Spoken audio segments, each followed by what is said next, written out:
No vy ste mi museli rozhádzať celú čiastku, že všetko idioti fakt. Lebo musíte byť veľmi vtipný. Ste ty koko, to je v pohode, to ma netrápi nejako, kde mám môj ancient Ibris vychují.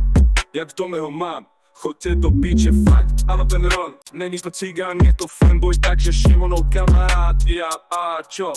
Že si fanboy, no má to byť lietajúci ostrov, ale vyzerá to skoršie ty kokot ako soš tvorec.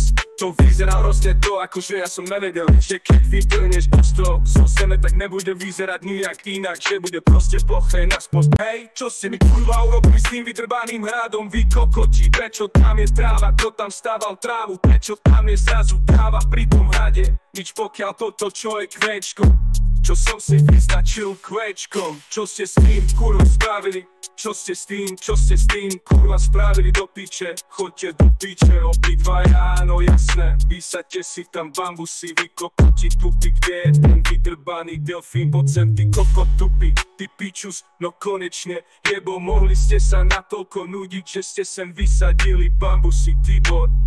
Tak to ti neverím vám ani jednému, ani slovo. A Tiborovi už vôbec, Tiborovi neverím už vôbec. Slavo je kokot a s tým nemôže nič spraviť. Tibor, ty sa na Tibor veľmi si sa nudil, že ty sa ani nevyjadruj, Slavo, no jasné, ojebávaš.